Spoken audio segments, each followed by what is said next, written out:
Welcome back to a reading corner. Today we are covering Doctor Strange. Honestly, didn't think I was going to end up covering this one because we had an internet issue, but that's not relevant to this video. So Doctor Strange is the Vanguard, who is pretty prevalent and actually a lot simpler to use than I was expecting. But I'll talk more about him later. For now, let's cover the lore segment. Unexpected guest. It was another sweltering summer night on the island of Manhattan. Though the sun had gone down hours earlier, the residue heat it left behind still radiated from the pavement in simmering waves. The forecast had not called for any relief from the record temperatures in the immediate future, but the residents of Greenwich Village had come to expect the unexpected thanks to one of their colourful neighbours. So when a powerful blast of icy air swept down Bleecker Street, it barely drew any attention, at least from those outside. Within the confines of a building marked 177A, however, someone had most certainly taken notice of a sudden chill. "We have a visitor," said Dr. Stephen Strange, barely looking up from the ancient tomb in front of him. The Sorcerer Supreme was sitting cross-legged, floating a few feet in the air as he studied the arcane rituals within the sacred text. He paused for a moment before speaking again, this time with a slightly more commanding tone. "Wong, do get the door, please. We mustn't keep our guest waiting." "Wong's out on a supply run," a gruff voice replied from below. "Guess we ran out of Eye of Newt or something. How come you never told me we were expecting company, Doc?" "Because we weren't," Doctor Strange replied as he looked down at Bats, the ghostly basset hound that had recently become one of the most faithful companions. Strange unfolded his legs and gently landed on the floor of his study. But invited or not, this is one visitor that it would be best not to turn away without at least hearing what he has to say. After all, he has travelled quite far to get here, haven't you, Victor?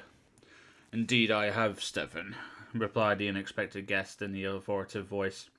There, in the hallway just outside of Doctor Strange's inner sanctum, stood the metal-clad monarch of Latveria, the villainous Victor Von Doom.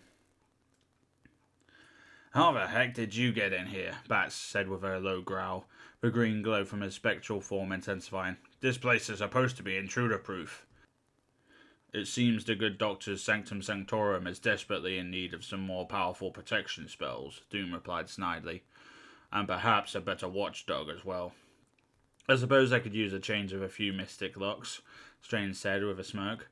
"Although I scarcely have to worry about anyone getting past the front door. After all, there aren't many other mortals as adept at sorcery as you." "You flatter me, Stephen," Doom replied. "Do go on." "It's true," Stephen continued. "I may be this dimension's Sorcerer Supreme, but when it comes to the mastery of the dark arts, you may very well be my equal, which makes the fact that you've come here even more concerning. If you need my help, then something must be very wrong." "Everything is wrong, Stephen," Doom said, "and it has been for far too long. But I believe I have discovered a way to fix it, to bend time itself to my whims." "Time is not something to be tampered with," Strange replied. "The cost is far too high, you know that." "And what if the reward were even greater?" Doom continued. "I'm on the verge of something magnificent, Stephen, and you hold the key to my success." "What's this chrome-plated crackpot yapping on about?" Bats asked, clearly growing more impatient with every second. "Victor has long sought to undo some critical mistakes that led him down this current path," Strange said. "Doom does not make mistakes," the visitor replied sternly. "However, there were certain steps along my journey that, if retread, could lead to possibilities that currently lie beyond my grasp. Tell me, Stephen, have you not ever wished to rewind the clock?" Strange paused, looking down at his mangled hands, wondering how his life might have unfolded had he not been in the accidents that forced him to go from a renowned surgeon to reclusive sorcerer.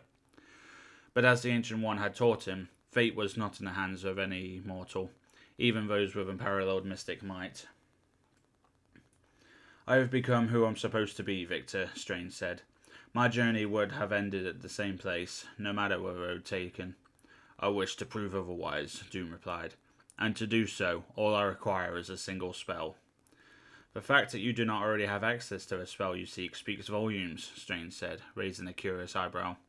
"There are few arcane rites unknown to a sorcerer of your esteem." "Perhaps just the forbidden spells inscribed on the pages of the Darkhold," Doom said.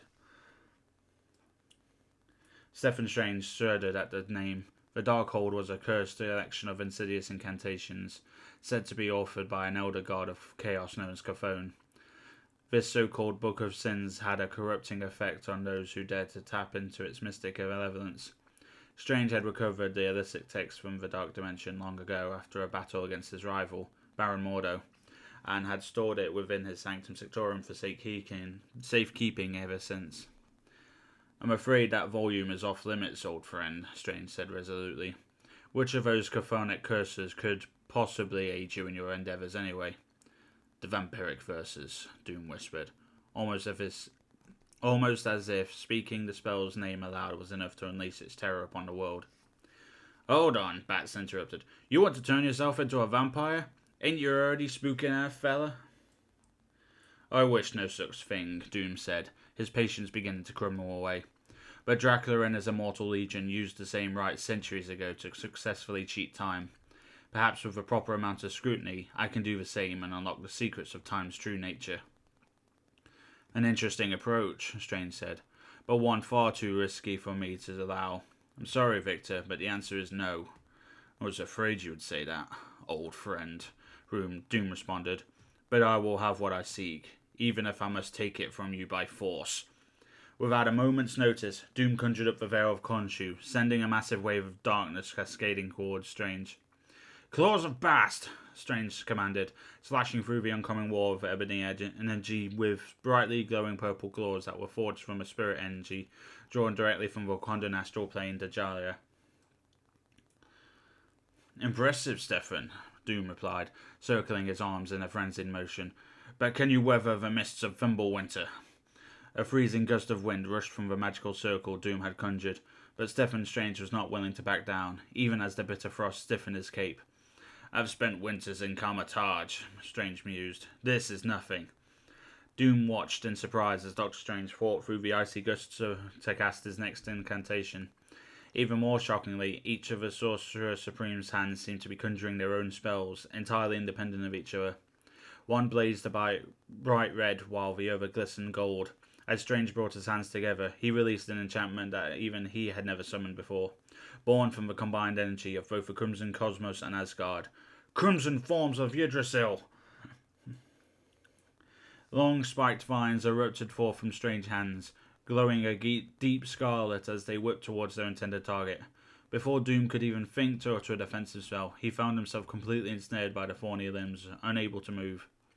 You seem to have forgotten that I am far more powerful when within my own home, Strange said. For a guy who doesn't make mistakes, Doom, that was a pretty big one, Bats added. Perhaps I was too rash in my actions, Doom responded. Release me from these shackles, Stefan, and I assure you I will depart your home in peace. You ain't really going to trust this guy, are you, Doc? Bats asked in a deep concern. I am, Strange replied, lowering his hands and releasing the spell's grip on Doom. Victor and I may have different goals and opinions when it comes to sorcery, but he has always been a man of his word. Indeed, Doom said as he began to walk from Strange's inner sanctum. And you also have my word, Stefan, that I will find a way to finally break the bonds of time, with your help or without. And you have my word, Strange warned, that should you overstep your station, the Sorcerer Supreme will do whatever it takes to stop you. Now get out of here before we find out just how bite-proof that tacky armor of yours really is, Bats yelled. No one speaks to Doom like that, Mutt, Doom snarled back. You should consider yourself lucky that you are already deceased. Guess it's the first time for everything, Bats responded warily. Before I go, Stefan, Doom said, looking back over his shoulder at Strange. A warning. I have foreseen a great evil coming to this city you call home. You may be safe within your house of truth for now, but those outside its walls will soon be drowning in darkness.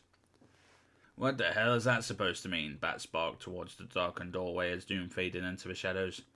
Easy, boy. He's already gone, Strange replied. But I have an uneasy feeling that we'll find out what Victor was talking about soon enough. So, if you'll excuse me. With a simple gesture of one hand, Doctor Strange opened a sparkling portal to a hidden corner of the astral plane, one so remote that even he barely knew where it was located. With a wave of his other hand, the dark hole flew off his bookshelf and into the rift. The extra-dimensional gateway quickly closed as soon as the ancient tome passed safely through. as if neither the portal nor the book had ever existed in the first place. For safekeeping, Strange said, almost as if reassuring himself. Doom will never find a dark hole there. I just hope he's the only one looking for it, said Bast. You and I both, my friend, Strange mused, turning his attention back to the less dangerous spellbook they had been studying when the unexpected guest first arrived. As bats curled up on the floor of Dr. Strange's study, the chill finally faded from Bleecker Street. Soon enough, the sun would rise again and its heat would saturate the city. If only the residents of Manhattan had known how few days of light and warmth they had left. A few months later, Stephen Strange sat in front of a large circular window on the upper level of the Sanctum Sanctorum, sipping on a cup of herbal tea. It had been some time since Victor Von Doom had paid him a visit, but the confrontation, while brief, had not left his thoughts. He often found himself wondering if Doom would succeed in his quest to conquer time itself. And this day, Strange would finally have his answer. Even before the blinding flash of light filled the sky, Strange could feel the massive disturbance rippling across the fabric of time and space itself. He didn't know where it had originated, but he had a single educated guess. Latveria. What have you done, Victor? Strange wondered aloud, as the disturbance sailed rapidly across the material plane. It pierced through dimensions, including the astral plane, and surged towards the Sanctum Sanctorum. Strange had only a fraction of a second to react to the oncoming wave of chronal chaos, but he knew that his next move could very well determine not only his fate, but the fate of countless universes as well. Both as a surgeon and a sorcerer, Doctor Strange had faced countless life and death choices before, but never one quite as important as this. So that little segment, now to finally read it, revealed this is the prologue to the entire Marvel Rivals event, essentially. This clearly takes place before the time stream entanglement, so this is basically an indication of what Doom was doing. He visited Doctor Strange looking for the Darkhold, which explains why the Darkhold ended up in the astral plane for the likes of Khonshu to chase down during the Empire of Eternal Night. But yeah, Doctor Strange as a playable character, though, he was surprisingly more... I was expecting him to be more difficult than he actually was. It was just... His whole playlist is mostly just a matter of, here's a giant-ass shield for everybody to hide behind. I throw some shit, I float around, and I open a portal every few minutes or so. The portals are very fun, useful if you can get the hang of them. But that shield, by God, you can lock some shit with that shield. But anyway, thanks for listening, and I'll hope to see you in the next video.